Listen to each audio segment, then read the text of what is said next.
We're good. Hello and welcome to Disclosure Network New York meeting on Sunday, that's July 8th, 2018. I'm Nick Hurlo, co-founder and director. dnny is a grassroots organization now celebrating our 17th year of providing 2 meetings a month throughout the year in Manhattan. We focus on cutting-edge UFO and ET issues, paranormal phenomenon, and related subjects. Our members do intense investigative research into these various topics and share that information with the group at our meetings and on our internet followers. Our motto is, right from the very beginning, connecting the dots to seek truth. We'd like to mention that we have available to everyone worldwide a free service where you can visit our website, dnny.info, and type in your email address where it is asked for, and you will start receiving our news blasts. And that will be cutting edge information about the subjects we're most interested in. Again, it's a free service, and we'll be connecting you with the topics that are currently on our focus. We have hundreds of people who have already signed on for this, and you are certainly more than welcome to join us. Our featured guest speaker for today's meeting is Rena Dunsworth. Rena, it's wonderful to have you here and to do this interview with me today. Welcome. Thank you, Nick. Glad to be here. Great to be here. And I want to ask you, Rena, you had an amazing title when I asked you what the title of your talk was going to be. And may I read it? Sure. Because I love this. You chose the title of, quote, Reptilians, Tans, and Greys. Reptilians, Tans, and Greys. G Toto, I don't think we're in Kansas anymore, unquote. I love that title. So where do you want to begin? Well, since there's a lot of new people here, I thought I would start out with a little bit about my Area 51 experiences. And between 1960 and 1964, I was taken to Area 51 by my father, who was an important member, I suppose you'd say, or worker at Area 51.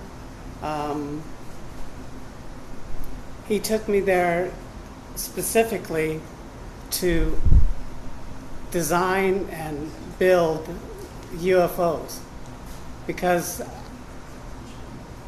I was taken to another galaxy when I was 5 years old, and I lived there for 20 years, and I learned a lot of stuff about physics and about flying saucers, about propulsion engines,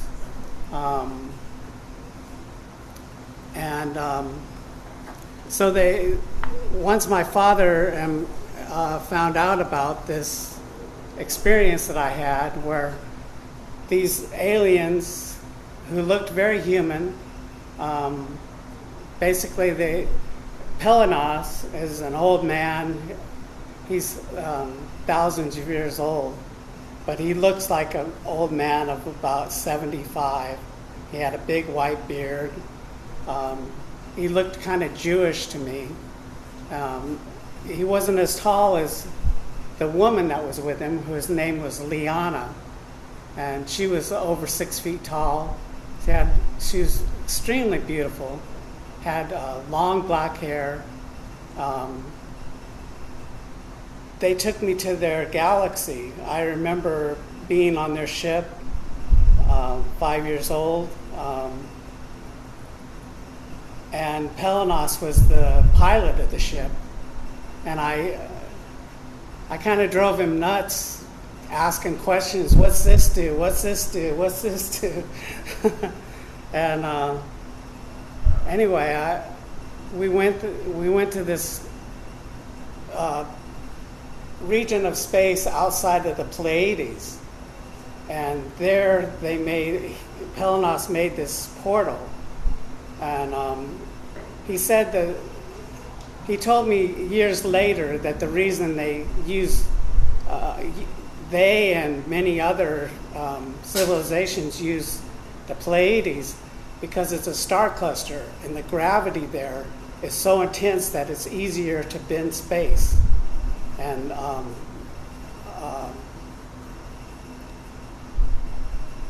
create these portals that will take you to another galaxy.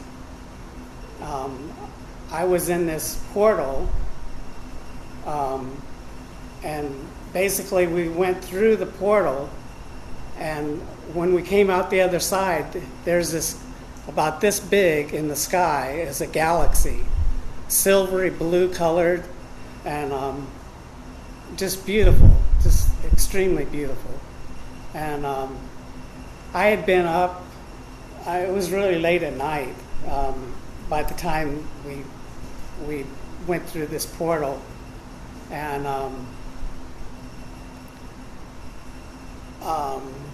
I went to bed, and when I woke up, I was on this other planet. And there was a woman, a beautiful woman with golden hair, I mean really golden hair, like you see in the Renaissance paintings. And her name was Brignatia, and she said, "I'm going to be your mother." I'm not getting the fan. They moved the fan. I need the fan. Please stop. She has to push her hair. Please. No. It's okay, it's okay. Okay, Rena, you were saying.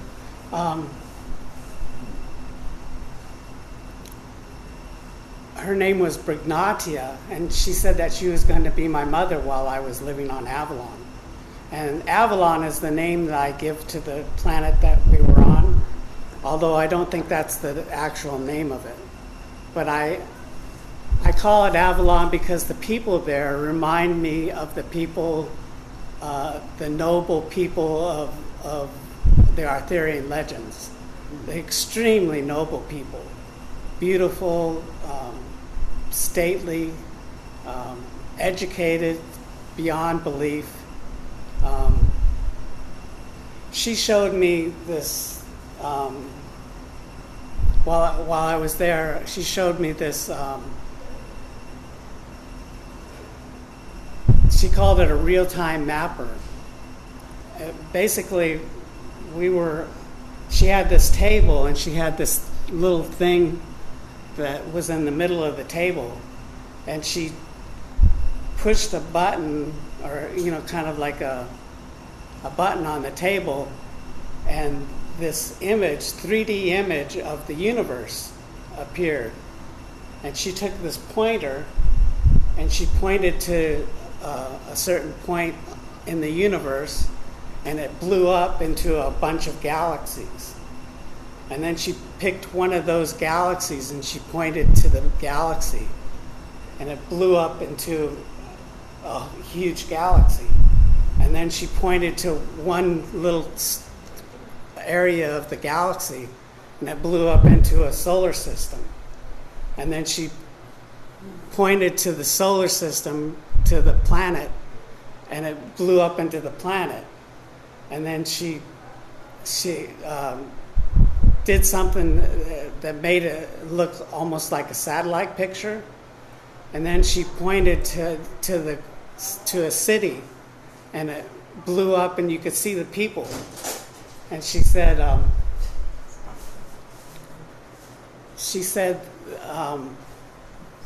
this is how we decide who we're going to help. We don't go all over the universe looking, in our spaceships. We use this device to determine who we're going to help. And Earth was one of the people that they decided to help a long time ago. And so all this information that I got while I was living on Avalon, the American military wanted to extract it from my brain. And so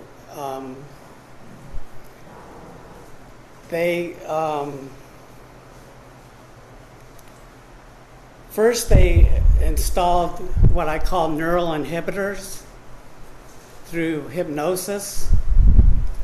And basically what the neural inhibitors do is they allow them to use certain parts of my brain, turn it on and turn it off. And they can put me in a trance state and then have me become really smart.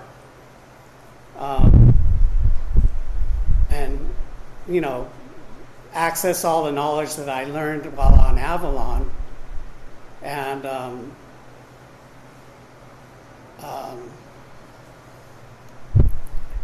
then when they're done, they can turn the neural inhibitors on, and it dumbs down my brain.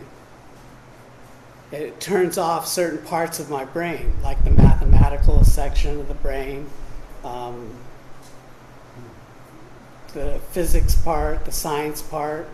They can just turn that off. And they did that all the time that I was at Area 51. They would turn it on and turn it off, turn it on, turn it off. And they kept me in this trance state while I was at Area 51. And I'm going to tell you today about a journey that we made to Dulce Base in Los Alamos. And what I should tell you first is that there's a lot of animosity between Dulce Base and Area 51. In fact, when I was at Area 51, my uncle, who was very much a part of what my father was doing at Area 51, took me and my dad out in this Jeep to install these motion detectors.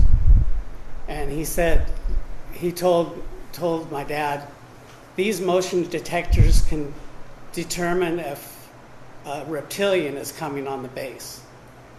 They can determine what type of alien is coming on the base, because evidently there was a problem with reptilians from Dulce coming onto the base. And there's a lot of animosity between those two groups, between Dulce and they kind of hate each other, because a lot of the aliens that are at Area 51 are what I call tans or grays, and a lot of the aliens that are at Dulce are reptilian. There's also grays there too, but a lot of reptilians. And my uncle decided that we were going to go to Dulce Base, and there's a certain amount of interaction between the two bases, and there's an underground railroad that goes from Area 51 to Dulce. And Dulce, I call it Dulce because the author Branton, who wrote Dulce Wars, he was a very high-level security guard at Dulce Base, and he wrote this book called Dulce Wars. If you can get it, read it. It's really enlightening. He talks about all 7 levels of the base. He talks about the Dulce War between humans and reptilians, where there was a big fight and a lot of humans were killed.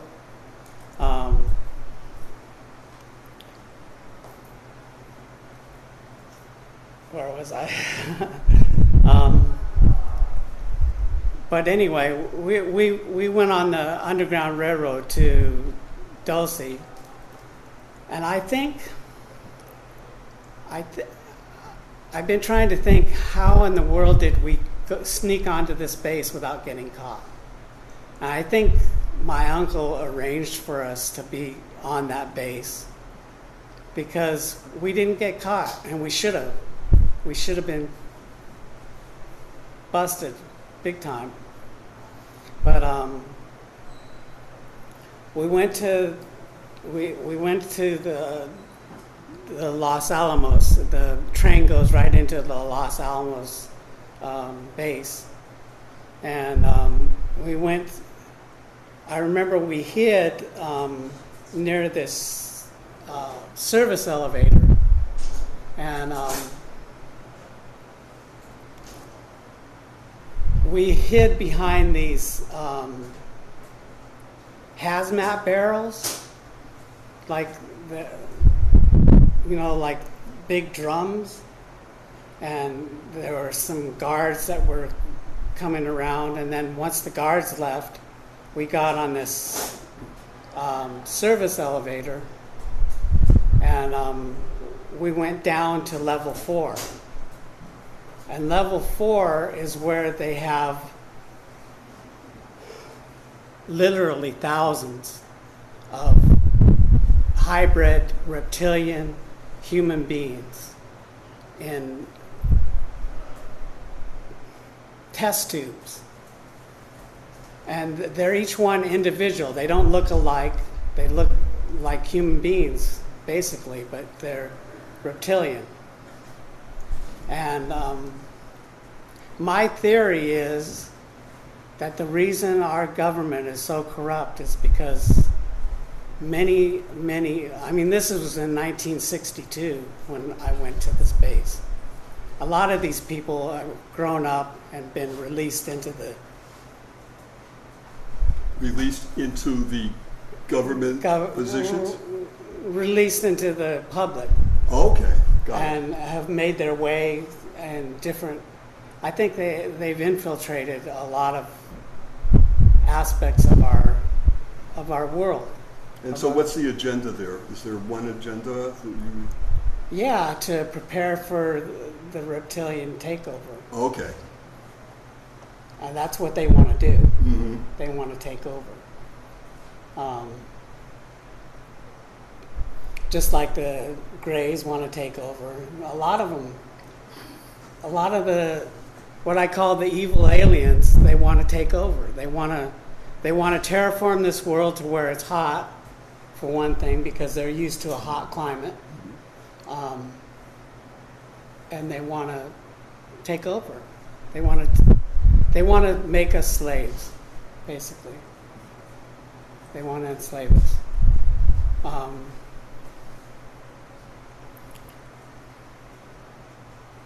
So I was so scared when we were there. My dad and my uncle were like two demons having fun. And they were making fun of me for being scared. And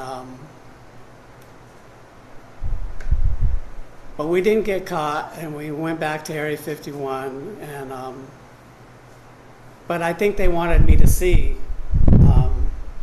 what's there. Now, Branton talks about. I'm going to talk about a past life experience that I had. Before we get to that, Rena, just a couple quick questions. Okay. There's a lot going on here. Isn't the orders to shoot and kill because it's a huge high security area? So by doing what you and your uncle we would have been dead if we would. You could have been killed. Yeah, we could have been killed. Wow, that's heavy. And how old were you when this was going on? 6 or 7. 6 or 7, and you knew? Did you understand what? I understand the danger, and I was scared. Beyond belief, I can imagine. Wow, that's quite so. All right, I just had to get that in. Go ahead. Okay. Can you wait till the? No.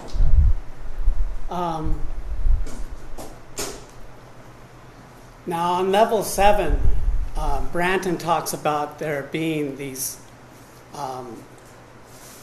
They're obviously from some past civilization. But there's phosphorescent walls that are carved with animals and plants that have been extinct for thousands of years. And the reptilians and the Greys won't go there because if they go there, the walls almost like come to life and start making these noises that drive them crazy. So they won't even go to level 7. But Branton went there and described the walls. And there's a legend that there's a silver ship there from this ancient civilization in some hidden room that's supposed to be an intergalactic ship. And they want it desperately, but they won't go down those halls. So I wonder if they've tried to commandeer humans to look for it, because the human beings can go down there with no problem. But when I read that in Branton's book, which used to be online in the 90s, you could get it on the whole book online. Now I guess you can get it at Amazon for about $20, but it's a really good book. I highly recommend it. When I read about these hallways on the 7th level, I had an out-of-body experience where I was in a past life where we were brown-skinned people, kind of like the Indians, and we were getting ready to leave Earth because evil was taking over the Earth. And my mother said, kept telling me, "Come on, we gotta leave." And I didn't understand, because this was the only Earth I had known. I was like 6, 7, 8 years old, and it just really intrigued me. That I think I lived in that civilization a long time ago, but this was like millions of years ago, during the Atlantean period.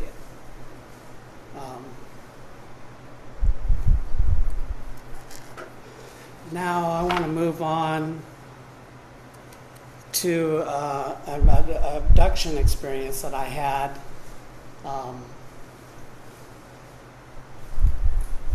in my early 20s. I took a nap on in my mom's house, and I woke up and I was drugged, and there was these grays that were fighting with me, and I was fighting with them, and they took me on this ship, this little flying saucer, barely big enough for 6, 7 aliens plus me, and we flew really fast to South America, and there was a big radio telescope in the forest. It was huge. It was gigantic, and we landed on that radio telescope. And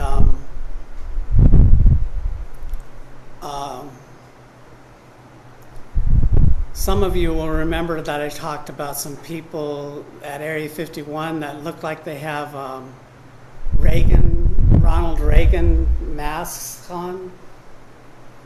Well, there were some of those guys at this radio telescope, and there were like 200 human beings, 200 people, all crowded around these people, these Reagan guys, who were kind of like driving them like cattle, keeping them herded in this tight little group. And they took me off and brought me amongst them and said, they tried to intimidate me. They tried to make me feel like I was going to be like them. And I'll explain that here in a minute. Well, there was one of the people who I recognized from high school. His name was Butch. And he came up to me and said, "Why are we here?"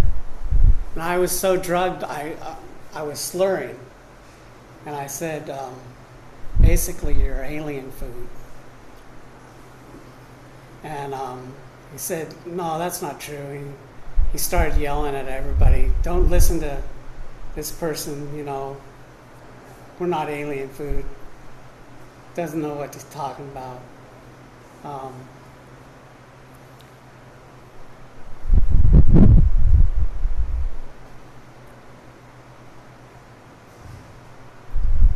they have this device that will, the TANs have this device that will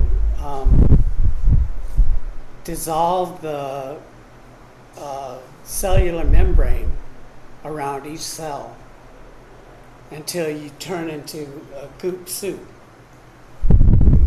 Basically, the whole structure of your body dissolves. And what they do is they put people in these chambers, and they turn this device on, turns them into goop, and they take the goop and they spread it on their bodies, because their mouths don't go all the way down to their stomach. They only go down part way. The only way they can eat anything is through this process. Like absorbing it through their skin for through nourishment? Through their skin, for nourishment. Do they use also plant products? I think they do. Also. Yeah, but they use human beings for this. There's been, between 1971 and I think 1999, there were over 144,000 people in the United States alone that went missing and were never found again. I've seen a lot of numbers like that too, and also, interestingly enough, some of our national forests have unbelievable numbers of people that have gone missing, never to be found. Yeah. And it's not a small amount of people. No, it's thousands. Blown away when I saw those figures. Thousands. So would that be also possibilities of? Yes. Yeah. Yes. Well, anyway, they made me believe that I was going to go into one of those chambers like them, the Reagan-headed guys. And I was cursing them out, and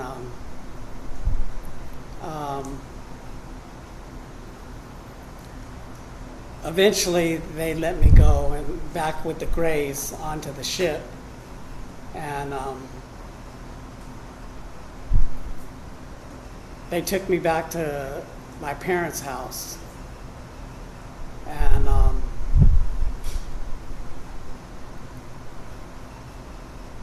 I'll never forget that. You know, those people probably never were seen again.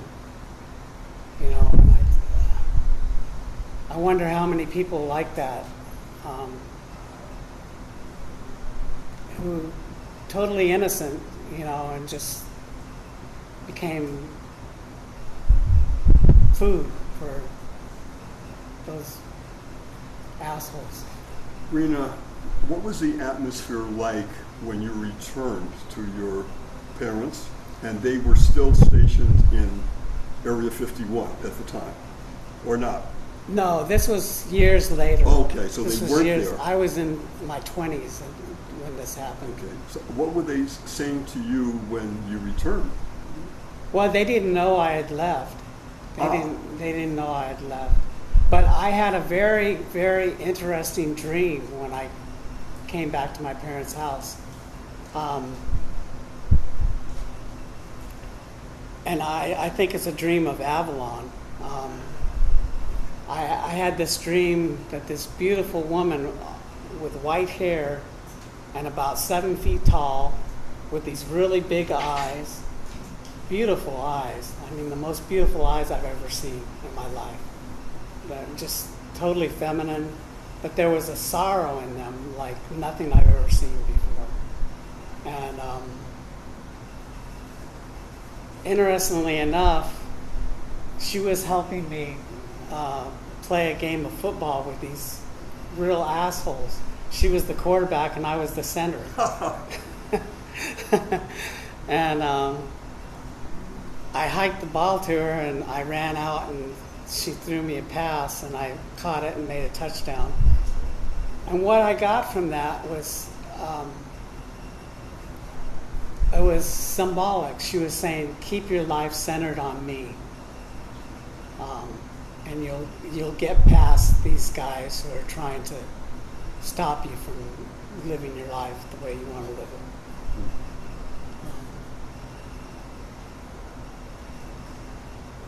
But anyway, I think that's about all I have for today. That's a lot.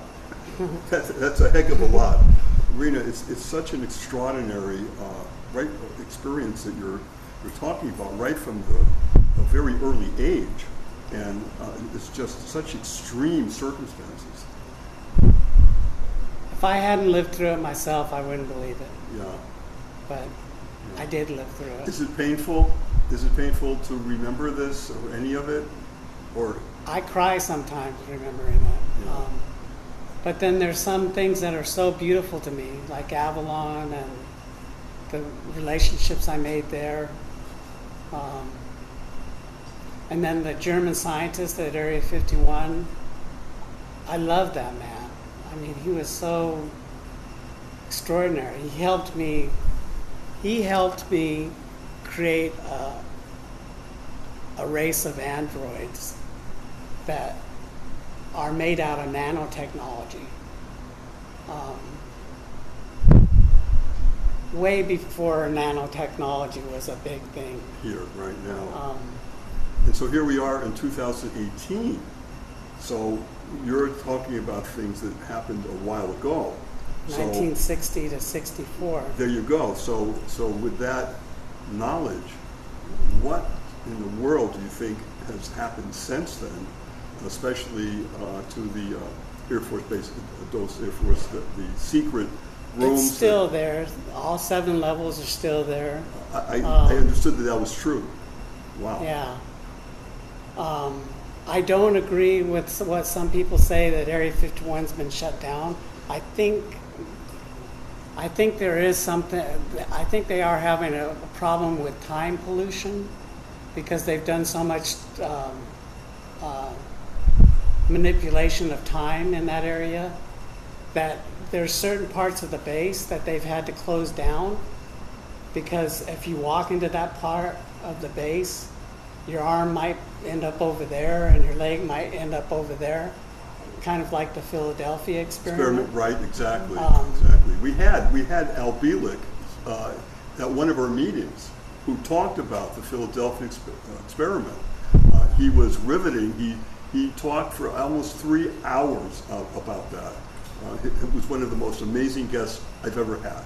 Nice. So unfortunately he's deceased now, but he had an incredible memory and the detailing was amazing. So so now you're dealing with these images. Obviously, they're still, and you're getting more of them as time goes on. Would that be correct? Yeah. I've been working with Marcy, who's a shaman that comes to this group. Yes, She Marcy. wasn't- She's amazing. And we've been working on trying to get rid of my neural inhibitors. Wow. And we've had some success so far. If anybody can do it, Marcy can. Yeah. She's quite we're something. we're having some success. Yeah, she told me she couldn't come today to the meeting Yeah. because there was something else she had to catch, but she can hear it when we do the. We're going to put Yeah. this on YouTube Yeah. as well as on our own website, Oh, so no. she'll be able to catch it that way. Yeah. So the images, again, you've got some very difficult images that you probably can't get rid of easily. And then you also have some beautiful images of people and places that you've enjoyed and that you've learned a great deal. Yeah.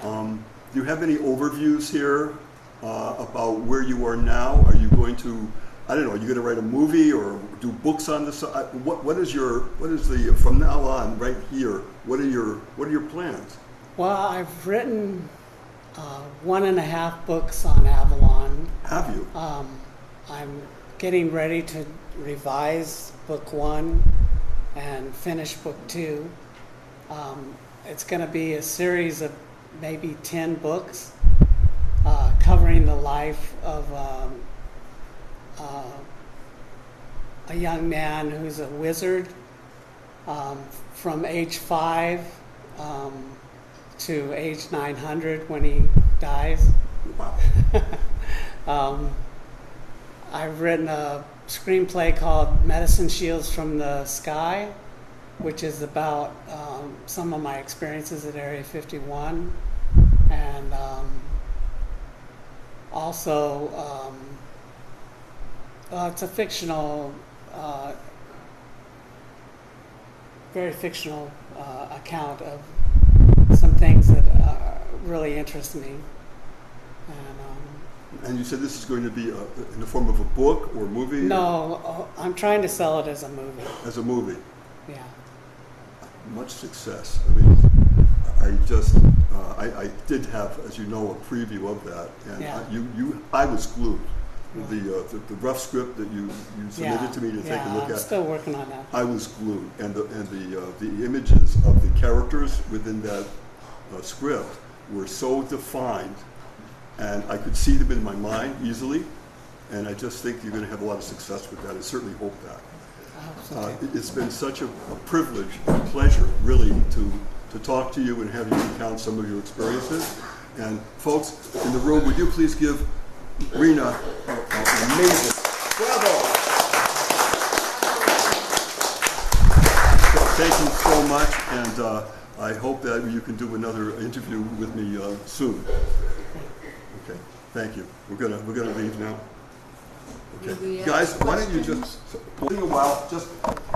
Okay, Rena, we're gonna have a Q&A now, and thank you so much for consenting to do that. I'm sure our group here has a lot of questions, but we're going to have one question each. And Betty, you're the first one, so go right ahead. My name is Betty. Every day I see on television people who are missing, both adults and children. Mm-hmm. What happens to these people? Every day they're different ones. I think some of them are getting abducted. By who? By aliens. Mm-hmm. All right. They are abducted by aliens. Thank you. Yeah, thank you, Betty, for your question. Next, take your time. Really take your time. Could someone grab her pocketbook, maybe? Help her? Just to help her out? Yeah. Thank you very much. Oh, boy. Here we go. Here we go. Take your time. Take your time. Thank you, Betty, for the question. I appreciate that. Thank you for helping her. Okay. Your first name? I'm Wendell. Hi, Rena. So you mentioned that the reptilians are attempting or working toward taking over the planet. My question is, what is it that is preventing them, or is there nothing? Is it just a matter of time? I've often thought about that, and it almost feels to me like, you know, the old saying, they're waiting for the other shoe to drop. There's something in their agenda that they haven't been able to achieve before they feel that they will be successful at world domination. And until that happens, I think they're kind of at checkmate.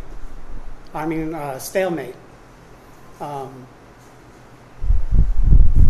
think that's the answer I would give. Okay, thank you. Sure.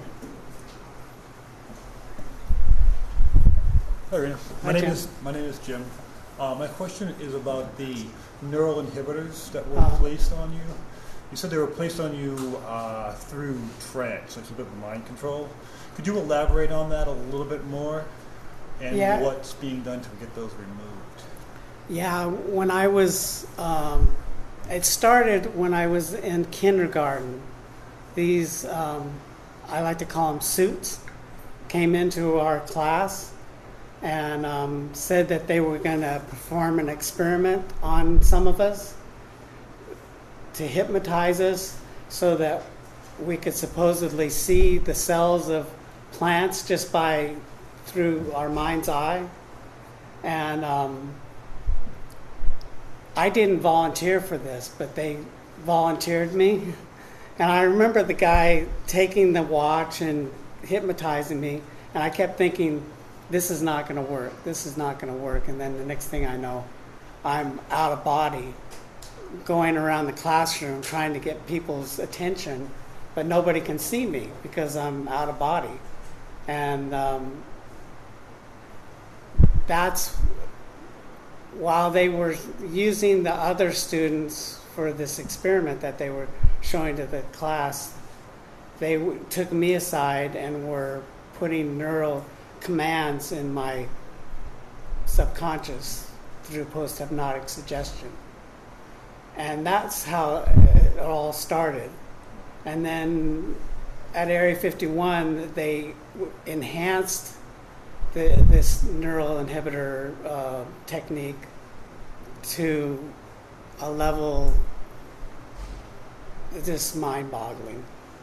Just really, I think they did brain damage, to tell you the truth. I think they did brain damage. Thank you. Sure. Thank you, Jim. Your first name?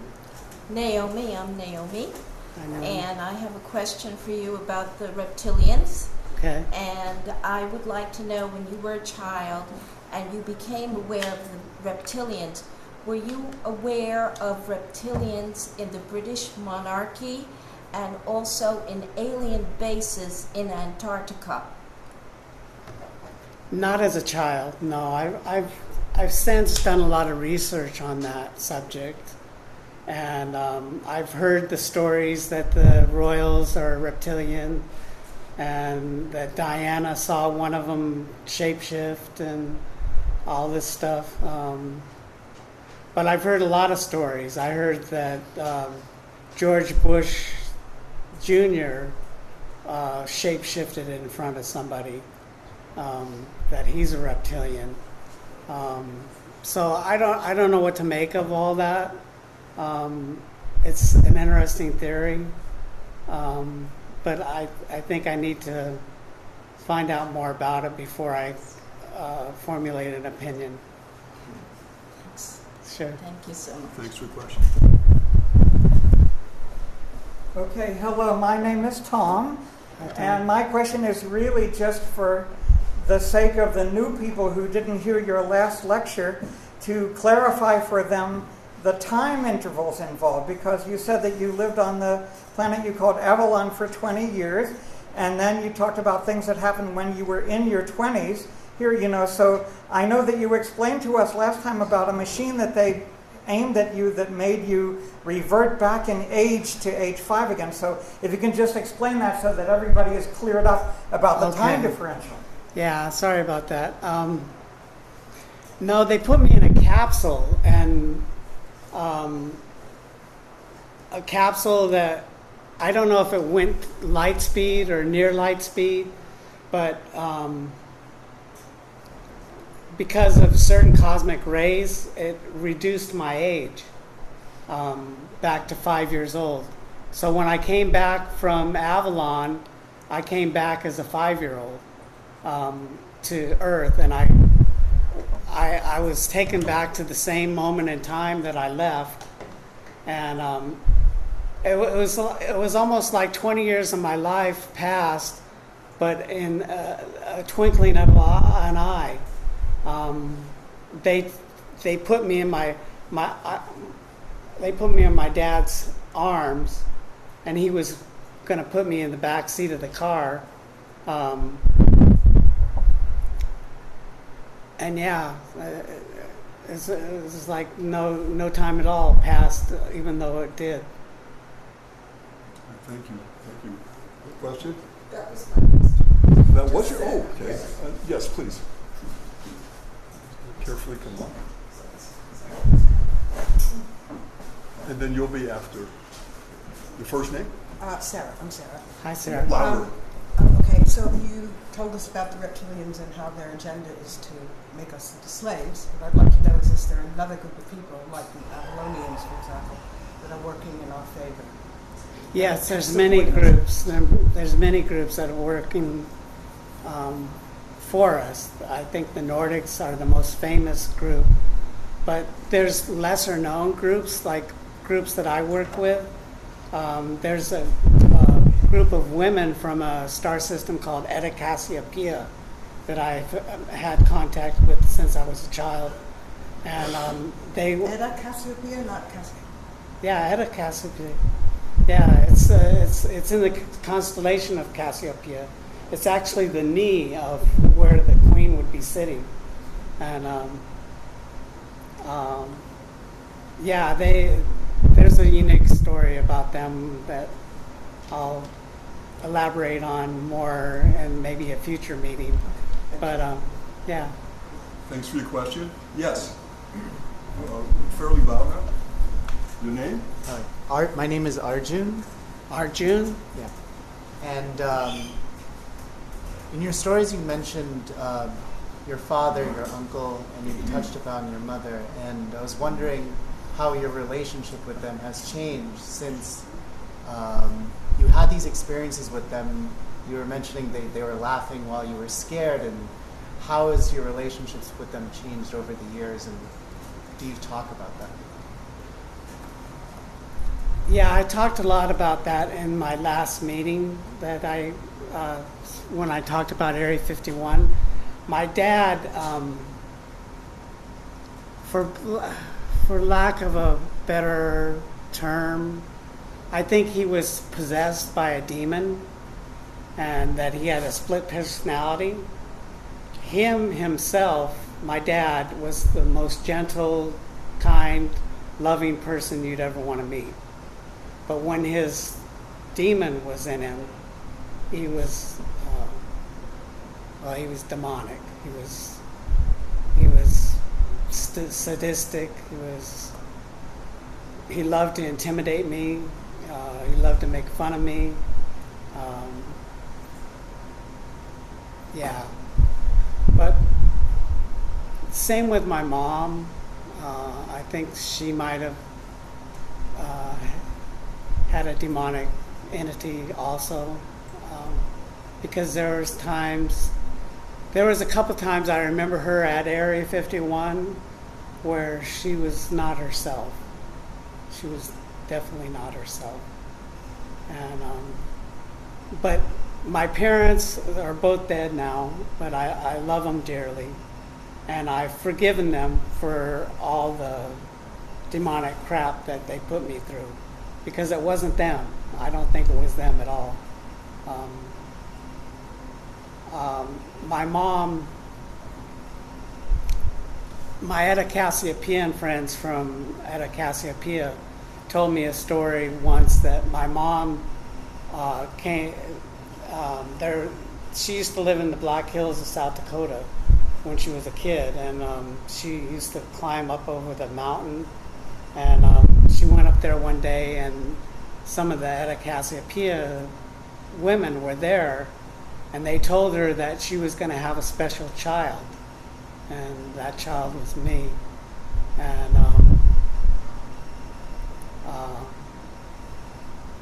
yeah, so I have a lot of love and respect for my mom. Thank you for your question. Hey, my name is Mike, and Mike. wanted to know, you mentioned Dulce, and you mentioned Area 51, and that was like an underground railroad. I've heard reports that it's sort of a triangular thing where you also have Wright-Patterson Air Force Base as another conduit. There's conduits all over America and that extend from all these different bases. But yeah, there's main lines, and then there's sublines. But yeah, Wright-Patterson is definitely in the mix. I don't know. I think I might have been at Wright-Patterson at some point, because I've recently seen pictures of it, and it stimulated such a weird memory in me. Like, wow, I know that place. Like, I've been there, so more memories to come, hopefully. Thanks for your question. Hi, my name is Mike. Hi, Mike. I was wondering, do you think the current administration and president fully know about what's going on, and are they working against or with the various aliens in Area 51?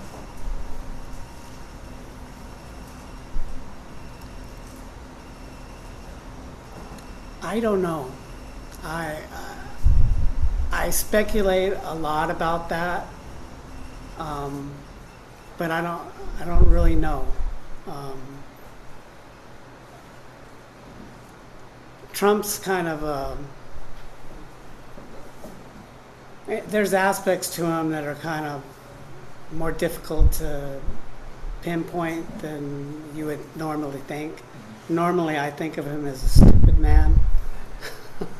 I don't like him, but he's obviously smarter than we give him credit for, because he made it to the presidency. Whether or not he's going to be the person to disclose, I have no thoughts on that, because I don't think they're I don't think they're going to disclose what's going on anytime soon. Until they get their world domination machine well oiled and ready to take over the world, they're not going to disclose. Because what they want to disclose is that you're all going to be slaves, and this is going to be the new state, and you're going to have one world religion and one world government. But I think he's a part of that. I do think he's a part of that. But what part, I can't really say. Thanks for your question. Please. Hi, I'm Milani. Hi, Milani. Thank you for being here. Sure. Okay, question 2. What was your last memory of being an abductee? My last abduction was in 2002. And you're probably going to think this is strange, but my abduction experiences ended when I became Catholic.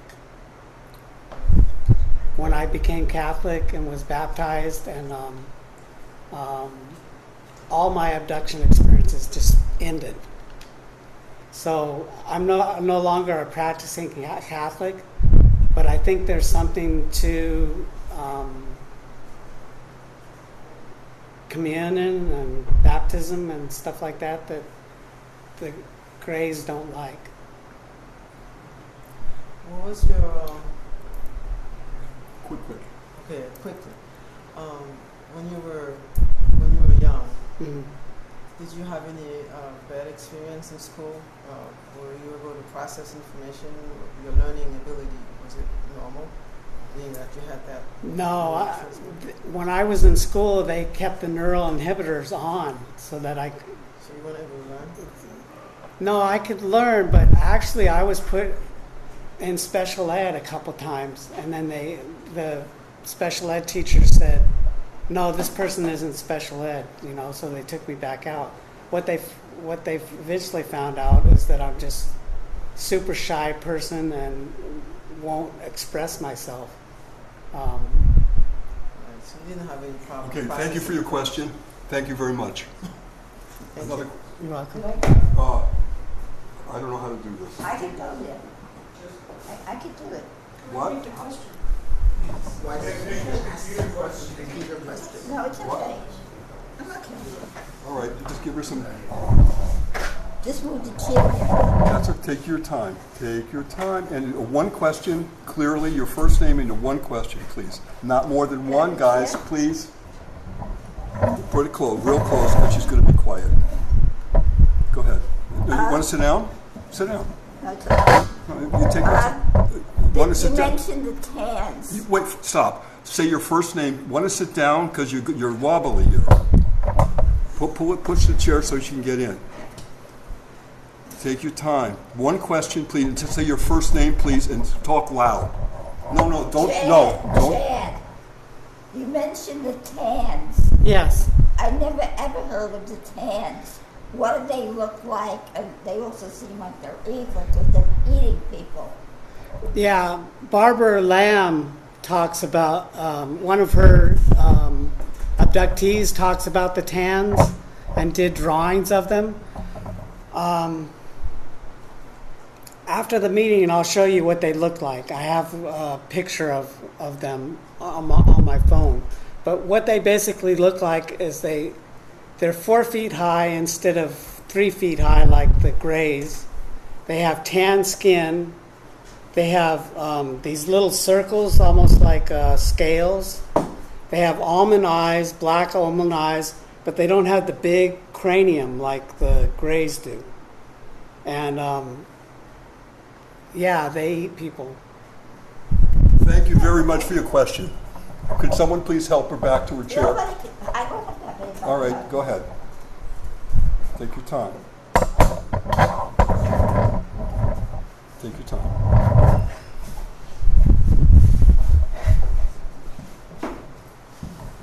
Do you have a question? You do not. Does anybody else in the room have a question? No. No one else? No? Okay. Yeah, everybody gets one. Okay. So I'm gonna wind it up.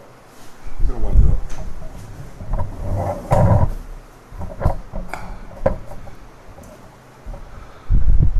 Rena, thank you so much for doing a Q&A for our meeting today. Awesome. Certainly appreciated. You're one of the most extraordinary people I have ever met, and you're a dear, dear friend, and thank you so much for honoring us with doing this meeting today. You're welcome. Okay.